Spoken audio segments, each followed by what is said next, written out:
Sejam bem-vindos às segundas jornadas júnior da língua portuguesa no Mindelo. A comunicação a que vamos assistir intitula-se Literatura e Imaginário Infantil, Estudos Comparados em Deca Moleca e as Lendas Tucujus, de Negra Áurea e Zaita Esqueceu de Guardar os Brinquedos, de Conceição Evaristo. E é proferida por José Flávio da Paz e Nestor Raul González Gutierrez.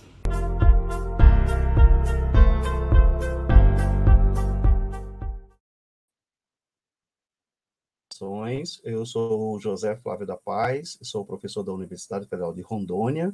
e junto com o colega... Olá a todos, eu sou Néstor Gonçalves, da Universidade Nacional Aberta à Distância, na Colômbia, e no dia de hoje queremos compartilhar a nossa experiência nesse trabalho que a gente vai explicar neste momento. Nós propusemos, para nós inicialmente uma grande satisfação, mais uma vez, estar participando da segunda jornada júnior de língua portuguesa. Desta feita trouxemos, então, o trabalho Literatura e Imaginário Infantil, Estudos Comparados em Deca Moleca e as Lendas Tucujus, de Negra Áurea, e Zaita Esqueceu de Guardar os Brinquedos, de Conceição Evaristo. Somos, na verdade, ambos os dois, doutorandos, né, do programa, doutores, pelo Programa de Estudos Literários, né, da Universidade do Estado do Mato Grosso, e, obviamente, para nós uma grande satisfação fazer um estudo comparado, né, dessas obras que, de certa forma, estão localizadas aqui no norte do Brasil, mas também no centro-oeste, conforme a nossa propositura inicial. Então, para criar o nosso trabalho, é bem interessante que a gente comece a refletir um pouco sobre como tem sido essa escrita feminina, como tem sido essa escrita brasileira de autoria feminina também, para que podamos realizar esse estudo de comparação, de reconhecer as duas obras e conseguir um diálogo entre essas duas. Quando no trato dessas questões, é bem interessante que lembremos como vamos trabalhar essa questão afro-brasileira, em especial, tudo que está relacionado a esse diálogo que se tem no norte e no sul do país, para que tenhamos muitas coisas e muitas reflexões a realizar. Nesse sentido, as duas obras, Deca Moleca e as Lendas Tucujus, junto com a obra Zaita Esqueceu de Guardar os Brinquedos, de Conceição Evaristo e Negra Áurea, permitem que essas crianças negras e do sexo feminino como protagonistas possam interagir e ao mesmo tempo a gente possa falar um pouco sobre essas belezas do imaginário da face infantil, também como as realidades que são descritas no cotidiano parecem antagônicas inicialmente, dados os espaços em que vivem essas personagens. Isso quer dizer um grande centro cercado pela violência urbana, e um lugarzinho no meio da floresta amazônica em que esses mitos e essas lendas tradicionais são altamente valorizadas pela cultura popular. Negra Áurea, então, nascida Maria Áurea dos Santos do Espírito Santo, ela nasce em 23 de setembro de 71, na cidade de Igarapé-Miri, no Pará, é mestra em Ciências da Educação pela Universidade de Três Fronteiras, no Paraguai, mora em Macapá, Amapá, onde trabalha como professora e da educação infantil desde 1996. A observação que a gente faz ainda, né, acerca do trabalho da Negra Áurea, que tem um percurso iniciado aí em 2017, basicamente, né, se dá a partir das preocupações com o protagonismo, né, feminino, em especial negra, o que há, inclusive, em comum. Já começamos a, de certa forma, fazer um estudo comparado até pelas perspectivas étnico-raciais, né, que, de certa forma, trazem à baila exatamente discussões em que essas crianças, enquanto personagens negras, estão ou a visitar, como colocou o professor Néstor anteriormente, a floresta amazônica em si, apresentando ali um cenário de equilíbrio, de paz, de valorização, de harmonia e tal, assim também como vamos encontrar uma outra realidade na obra da Conceição Evaristo, mais adiante a saber, né, por estar exatamente também envolvendo criança em um cenário totalmente contrário, né, ao que a gente tem em Deca Moleca. A Negra Áurea, como colocado inicialmente, ela tem o seu percurso em antologias poéticas, né, a participação dela se dá, como colocado em 2017, depois segue aí até a 20, e em 22 ela então lança seu primeiro livro, né, que é então Deca Moleca, que é objeto de estudo na nossa apresentação, na nossa comunicação. Como dito, a sua primeira obra, Deca Moleca e as Aventuras Tucujus, apresenta uma linguagem altamente sensível, uma linguagem reflexiva acerca do que é ser e estar na Amazônia, né, o que essa criança presencia, o que ela vivencia, né, é uma sequência, na verdade, de história, conforme em conversa que tive com a autora, ela propõe vários passeios, várias preocupações, né, com as viagens da Deca. Na verdade, penso, e colocado também por ela, trata-se ainda de uma perspectiva onde tem muito da autora na obra, aquela ideia que a gente traz da verossemelhança, né, nos estudos literários. Por quê? Porque na prática é o que, de certa forma, vive a professora e poeta e escritora Negra Áurea no momento e na realidade em que ela está. Embora seja um livro que trate das lendas e mitos da Amazônia, há muito que se contar exatamente acerca do estado do Amapá, extremo da região norte, né, brasileira, porque, na verdade, narra, né, fatos lendários e mitológicos criados pelo imaginário popular daquela localidade. A obra pode estar disponível, né, aí na Amazon, no endereço abaixo, porque outra questão que foi colocado pela autora é que a retirada da obra foi em um número muito reduzido e que, portanto, a forma de chegar, inclusive, do outro lado, né, nos outros continentes, é exatamente usando do recurso digital. Então, a obra também já está em recurso digitalizado e acesso público para todos e todas interessadas, tá ok? Falando um pouco de Conceição Evaristo, a gente não pode esquecer da história dela. Ela nasceu no dia 29 de novembro de 1946, em Belo Horizonte. Ela é uma escritora muito reconhecida, uma poeta, romancista, ensaísta, e é professora pesquisadora do programa de Letras, Literatura Comparada, da Universidade Federal Fluminense. Ela tem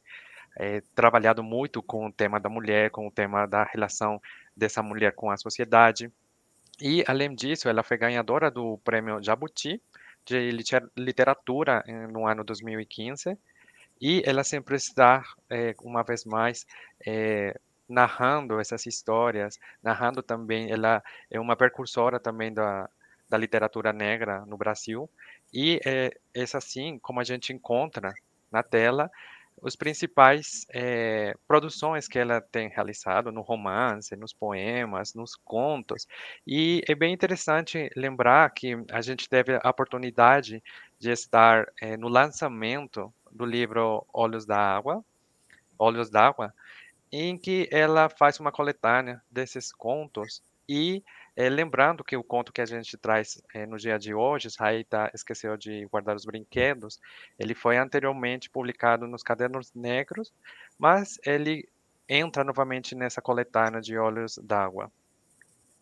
Próximo. Aqui a gente pode ver as principais antologias, Cadernos Negros no Quilomboge, contos afros, e a gente pode ver todas essas participações que ela tem no âmbito nacional e internacional, e como a gente pode ver a relação da sua escrita com essa escrita de reconhecimento, essa escrita de apropriação dessa cultura para conseguir transmitir esse conhecimento em outras realidades. Próximo. O objetivo, então, do nosso trabalho é promover as obras infanto-juvenis, né, das escritoras brasileiras supracitadas, no sentido de conduzir as leitoras e os leitores à compreensão coletiva de uma produção literária engajada nas questões que assolam as vidas, né, das crianças no seu dia a dia, que negam os seus direitos e a veem como seres menores e não produtivas na conjuntura socioeconômica e cultural. Valorizar e respeitar as suas origens e a garantir a vida e o direito de crescer justa e dignamente. Efetuar um estudo comparado entre as duas obras, né, das autoras, como dito antes, tendo o elemento de desalienação e de empoderamento feminino infantil por meio da compreensão e leitura das obras literárias, ou as leituras que, de certa forma, venhamos a fazer a partir desses objetivos propostos. Então, quando a gente faz esse estudo comparado, a gente não pode esquecer quem são esses personagens, quais são essas obras, quem são essas autoras e como a gente pode começar a dialogar entre as duas obras. É assim que a gente utiliza diversos autores, como a gente está vendo na tela, a gente leva em consideração Carvalhal, Coutinho e Carvalhal, quando falam sobre essa literatura comparada em Latinoamérica. Por exemplo, Nitrini, quando ela vai falar o que seria isso de literatura comparada, qual é a intenção dessa literatura comparada, a gente faz esse resgate, que a literatura comparada não é ver a relação de um e outro, mas sim como eles conseguem dialogar e como a gente consegue identificar todos esses fatores no momento da escrita que a gente pode analisar e que a gente pode perceber nesse exercício da literatura comparada. Então, além disso, a gente discute acerca de como podemos identificar esses elementos comparados para que sejam equivalentes ou distintos nas duas obras que estamos trabalhando. Uma observação ainda que a gente faz, né, nessa perspectiva, conforme colocado pelo professor Néstor, é a gente, de repente, se dá conta que temos uma veterana, né, na produção, que é a professora Conceição Evaristo, e temos aí uma neófita, né, alguém que está iniciando em um processo, né, como a gente colocou, um processo muito recentemente, mas que traz em comum exatamente a questão posta, né, que é exatamente a ideia da criança, a ideia do ser mulher, né, nesse contexto literário, e, obviamente, o aspecto que está posto, que são as duas questões socioeconômicas e culturais antes expostas, né, exatamente por pensarmos que, mas nós temos a violência infantil que acontece em um grande centro, como colocado na obra de Conceição Evaristo, em Isaías esqueceu de guardar os brinquedos, mas no norte do país, no nordeste do Brasil, a gente também vai encontrar essa mesma relação. Lógico que na obra da Negra Áurea, nós vamos encontrar uma situação mais romantizada, né, ou mais infantil, vamos pensar de repente, onde esses direitos, de certa forma, são valorizados, né, são respeitados, como a gente poderia imaginar. Mas, como colocado, a realidade não é pura e simplesmente o que é exposta na obra, né, da Negra Áurea, ela é também o que é exposta na obra da Conceição Evaristo, e é exatamente aí onde a gente encontra um equilíbrio, embora no desequilíbrio, né, na desordem, na perspectiva antagônica, né, o que, de certa forma, essas duas produtoras, né, essas duas autoras, essas duas escritoras querem colocar para a gente. Vale ressaltar que, enquanto gênero literário, a Negra Áurea vai trabalhar com a poesia, né, ela tem uma ritmicidade muito interessante, tem uma sonoridade muito bacana, a verbo-visualidade é uma prática presente ali naquela obra, assim como na Conceição Evaristo, que, embora não use a poesia, né, nós estamos tratando de um conto, portanto, de uma narrativa, né, de um texto que traz enquanto gênero textual conto, mas que, de certa forma, dialogam entre si quando se tratando de temática macro, que é exatamente esse tripé que a gente colocou, a negritude, a infância e a mulher como sendo protagonista desse cenário. Como metodologia, então, obviamente que dados teóricos que a gente apresenta, não poderia deixar de ser um estudo comparado. Então, nós já estamos fazendo comparação desde o princípio da nossa exposição, quando trazemos, então, duas mulheres, duas negras, duas escritoras, até porque, em síntese, tanto a Negra Áurea escreve nos seus mais diversos gêneros, assim como a própria Conceição Evaristo, né, que seria difícil elencar os gêneros de produção, porque, na verdade, todas, né, no caso as duas, né, trabalham poesia, trabalham os contos, trabalham crônicas, trabalham as narrativas das formas mais diversas e fazem pesquisa, o que é também muito interessante. Então, quando se chega ao resultado que temos, na verdade, temos aí um trabalho de muito esforço, mas também de muitos pensamentos, né, de muitas mentes pensantes para se produzir essa ideia de produção de resultado final. Então, a metodologia adotada é exatamente a comparada, né, de cunho qualitativo, realizada por meio da leitura e interpretação das suas obras, sejam livros, né, enquanto esteja lá nos Olhos d'Água, né, mesmo sendo esse um conto, que está no interior dessa obra, como exposto pelo professor Nelson Gonzalez, e, obviamente, pensar que vamos encontrar toda uma poética, todo um discurso, né, na obra da Negra Áurea. E espera-se, portanto, colaborar na valorização e respeito às mulheres, atribuindo-lhe, então, o protagonismo devido, sem preconceito de cor, credo, etnia ou raça, de modo que possamos contribuir ainda para uma sociedade mais justa e equitativa, e as questões de gênero sejam melhor compreendidas como recurso de reconhecimento e respeito às diferenças. Isso também é um desejo quando se tratando das nossas considerações finais. É bem interessante que a gente também possa salientar que quando a gente começa a trabalhar essas duas obras, a gente não pode esquecer que essas obras também podem ser utilizadas e implementadas na sala de aula. Quando estamos falando com as crianças, quando estamos falando sobre essa relação de raça, etnia, como estava falando o professor José Flávio, e como também essas duas obras vão tratar dessa infância, vão falar sobre como tem sido essa infância e como, através da literatura, a gente pode problematizar um pouco essas realidades para que possamos trabalhar na sala de aula. Então, essas considerações, a gente percebe que em ambas situações temos mulheres escritoras multigêneros que perpassam pela poesia, pela prosa, canções, crônicas e produções científicas, uma vez que obtiveram títulos e reconhecimentos locais, nacionais e internacionais.